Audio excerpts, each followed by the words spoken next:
our teenage stupidity is the only reason this happened, you turned us into international drug smugglers. And we could very easily be left stranded figuring out how to get to our flight home from London. When we arrived, we met the pink lady in the flesh. You were in France and you ate at McDonald's? Yeah. Have you ever accidentally committed a felony? 'Cause I've got some info for backpackers, drug smugglers, friends, family filmmakers, and more. Lesson 1. Mistakes happen, but sometimes honesty can repair the damage. Let's dive back into our story here. It was July 7th, 2012. We'd made it to the Barcelona train station and purchased the tickets to Montpellier because we had to go back through France to get to Italy, but this time along the southern coast, better known as the French Riviera, or as the French call it, the Côte d'Azur, meaning the Azure Coast. However, the lump sum U-Rail passes that we'd gotten to make train travel more affordable were very specific. And after everything that had happened along the way, we had missed one day of travel that we shouldn't have. And the guy checking tickets noticed. He told us that skipping a day invalidates the U-Rail passes, and he started to collect them to confiscate them. I realized that if I let him take the passes, our trip would be ruined, and we could very easily be left stranded figuring out how to get to our flight home from London. I was still the only one who spoke Spanish, though, so this was entirely on my shoulders. As the train worker was reaching for our U-Rail passes, the sick person had to sprint to the bathroom on the train, so our group wasn't even together for this. I did my best to convince the guy that this was an honest mistake because one of us had been too sick to travel, and I even suggested that he write in the missing day himself so he was positive that we couldn't get an extra day out of it.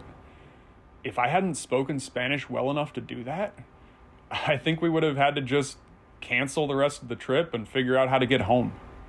But luckily, that AP Spanish class was worth its weight in gold, and after a few minutes discussion, he agreed. Get ready for another story time. A lot of the European Union allows people to walk across borders without issue, but taking an international train from Spain to France came with a passport check for anyone whose passport came from outside of the European Union. Now, if you remember back in Season 2, Episode 3, when we were in Scotland, one of us had purchased a Scotch-flavored lubed condom and a sporin. For some reason, he had put the condom and his passport into the sporin for safekeeping, where they'd stayed unused for 2 weeks, marinating in the summer heat while we traveled. So, when he opened the sporin, he saw that the condom wrapper had melted, and the passport had a visible coating of lube on it and smelled like it had been soaked in scotch. So when the national police officer asked, "Are you here for business or pleasure?" he proceeded to pull his passport out of the Scotch-Lube sack and replied, "You tell me." Luckily, the officer chuckled and let us through, not knowing he'd just let a laughably small amount of drugs get smuggled across the border into France. This first lesson was about honesty improving situations sometimes, but this was not one of those times. So lesson 2 is don't take banned substances across borders. Only one of us even knew that we were carrying at that point, so we weren't nervous while we were traveling, but we should have been. I bought a sandwich and salad on the train to keep the hunger at bay, and we passed through Figueres, España, chugged across the border to Perpignan, France, and kept going. So we'd officially become successful international drug smugglers, and the only person who was aware of what we'd done breathed a sigh of relief. But the bag was still with us, and we'd have to do something about that eventually. But our next stop that afternoon was Montpellier. But we only had about 2 hours there until the train to Nice arrived, so we had to use the time effectively. That meant the sick crew laid down in the park, while the healthy crew got food for everyone. Unfortunately, that meant we couldn't really explore Montpellier. I felt stuck and wished I could have walked around more, but I saw something listed as an American sandwich at a walk-up sandwich shop, so I tried it out to see what they'd make. To be honest, I don't know what I expected, but what I received was a full-size baguette with 2 hamburger patties cut in half and laid out along the sandwich, and then lettuce, tomato, ketchup, salt, and French fries, which in France they just call fries, les frites, at the expense of maybe leaning into the American stereotype a little bit. To be honest, I hate to say it, but it was a damn good sandwich. But after that, we got on the longest train ride of the day, from 7:30 p.m. to midnight. So we started to film a scene that had been written as just a quick 2-line back and forth between characters. What am I gonna tell his parents? And expanded it into something a little meatier. Scene 51, what do we do? Here's what you're gonna do. You're gonna tell me I met a nice little Italian girl, settled down, and is now running the mall. And it went well. Right. I was happy that the actors could easily imprise their characters by now, and I decided to rewrite the script when I got back to the US the way we'd actually shot it, so that editing would be easier. A lot of people aren't aware that there's a version of the script that gets people interested in making it, but that isn't the production script used on set, and that isn't the editing script used in post-production either. Those are 3 distinct pieces containing different information and usually having the scenes in different orders. To get back to our train ride, we didn't arrive in Nice until 12:30 a.m. on July 8th. But we'd gone over 470 miles by train in one day, so it was worth it to get us where we needed to go. But we didn't realize we'd arrived that late, so we had to find a place to sleep right away. Which brings us to our next story time. We spent over an hour on the streets, but around 2 a.m. we managed to find a hotel that felt cheaper than any of the others. We walked in, and the person who spoke the most French asked about their availability. I didn't really speak French much at this point, but essentially the desk clerk said that there was only 1 room left. We said we'd take it, but there was some sort of issue that we didn't understand. Let's be real, none of us were that great at speaking French, plus it was late at night and we were tired, but one of us had heard something that sounded like the word 80 in a sentence. So he asked in French, 80 euros is good, no? 80 euros, c'est bon, no? The front desk said something back that wasn't a yes or a no. Let me break it down for you. Alors, 80 c'est bon, no? Normalement, ça coûte souvent pour 4. 80, c'est bon, non? Mais il y a beaucoup de choses. Où est l'espace pour 4? Oh, oui, 4. 80, c'est bon, non? Pour 4 personnes, c'est bon marché, 80. Oui, c'est bon. 80, c'est bon? Oui. 80, c'est bon. Ah, merci. And that was how we talked a front desk clerk down from 120 euros to 80 euros for a hotel room with 1 bed for 4 people, just because we didn't really speak the language. But the towels were dripping wet when we walked into the room, and the toilet was suspiciously dirty, so we were glad we didn't pay full price. After a quick discussion, we let the sickest person take the bed while the rest of us slept on the floor, but another debate had started up. While unpacking the bags, it came up that the remaining weed from Barcelona had been brought with us to Nice, and we needed to figure out what to do with it. This was obviously a huge shock to everyone who didn't know one of us had taken it across the border. You turned us into international drug smugglers. Don't be dramatic. Did you cross the border with weed or not? It was just a gram. That wouldn't matter if you'd gotten caught, but we didn't get caught. You know, back and forth. But after some chastising about taking unnecessary risks, we got down to the details. Most of us had never smoked weed before, and this was terrible weed as it was. So we weren't trying to smoke it, we were trying to get rid of it without accidentally announcing to authority figures that we'd smuggled it in from Spain. But it was only a few nugs in a Ziploc bag, so one of us suggested we just throw it out the window. Who's gonna know where it came from, even if someone finds it? Another protested. That's a stupid idea. What if the hotel has cameras? What if a police officer finds it, checks the bag for fingerprints? What if someone sees us throw it out the window? No matter what, he would not be convinced and would not back down. Then the sick person snapped at everyone to be quiet. The conversation stopped immediately, and the one who'd suggested throwing it out went to the bathroom. But the second the bathroom door closed, the guy who'd been totally against throwing it out the window picked it up, walked over to the window and said, f it, maybe he was right, and chucked the bag out the window himself. Now, we didn't get in trouble for this, probably just because there was so little that we weren't caught. No drug dog sniffed us at the border, no one searched us, and no one saw the plastic bag leave the hotel room window. However, France had one of the strictest drug laws in Europe, and 1 gram of an illegal drug could be punishable by up to a year in prison and a fine of around $4,500. So that was not a risk worth taking.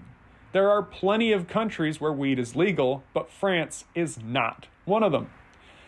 Times have changed a lot since 2012. So today you can go to the Netherlands, Germany, Switzerland, Luxembourg, Malta, the Czech Republic, or Portugal for legal weed in Europe.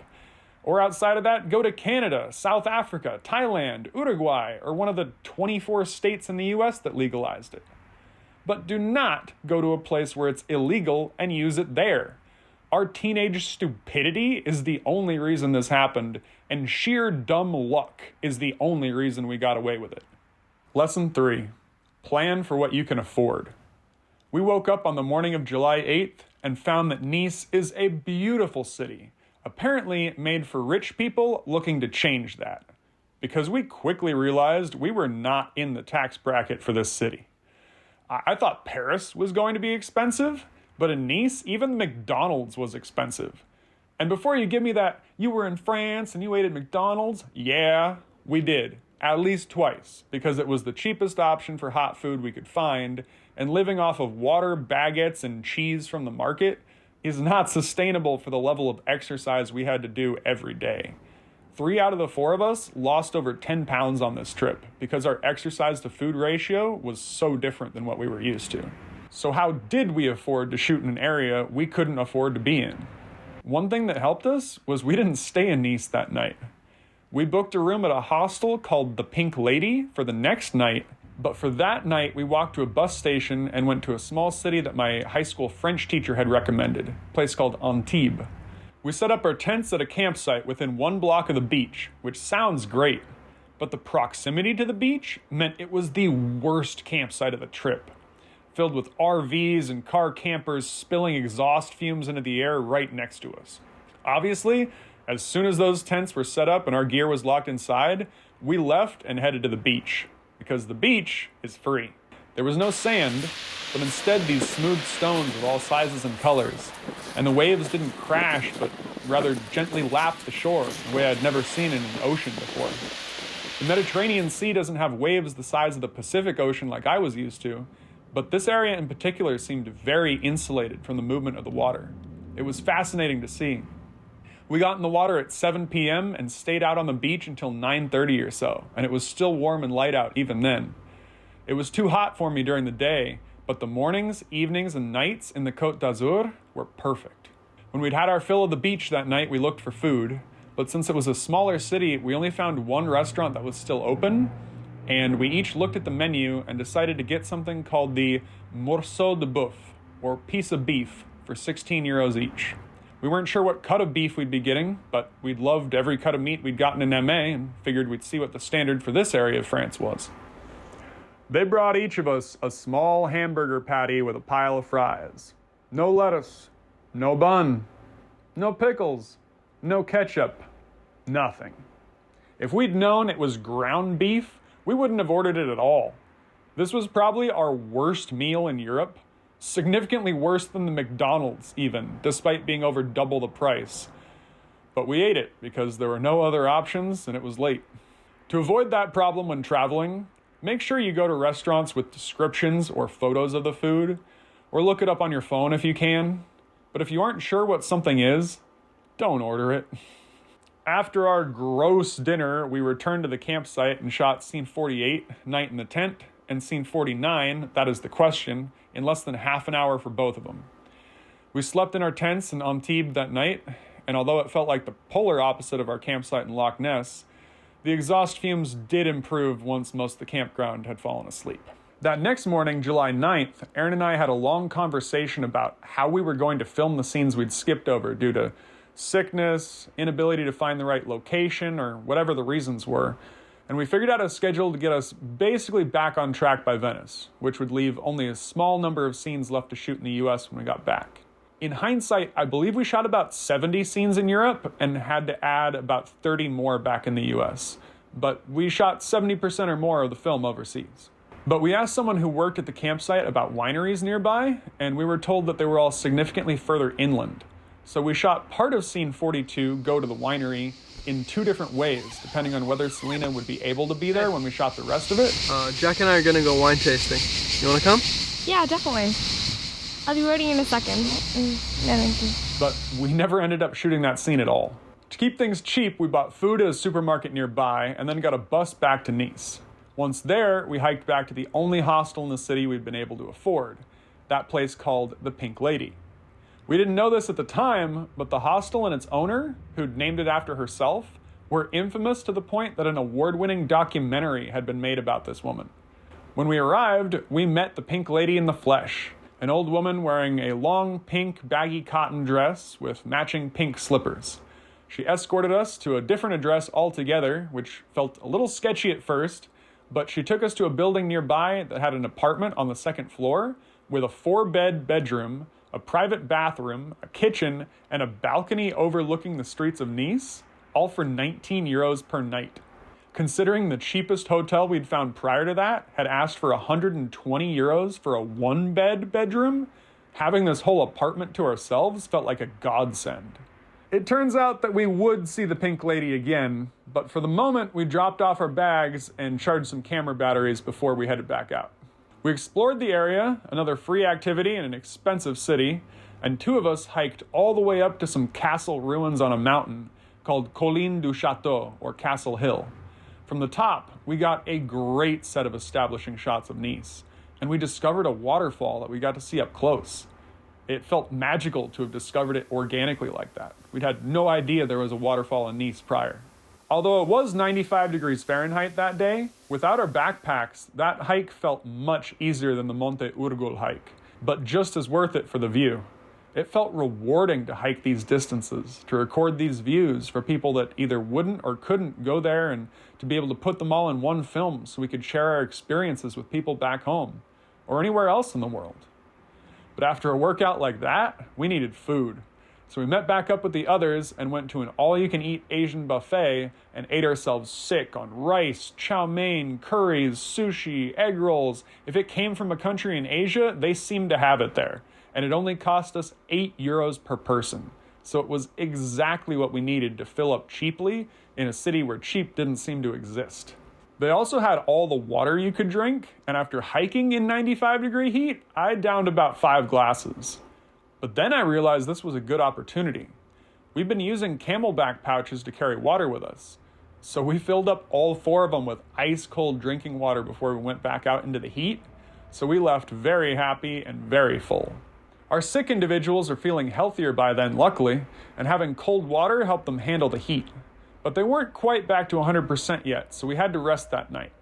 But we weren't aware of some of the risks in that area that were brewing right in the background. So you'll have to tune in next week to find out how one of us got away from a group of kidnappers. A bed!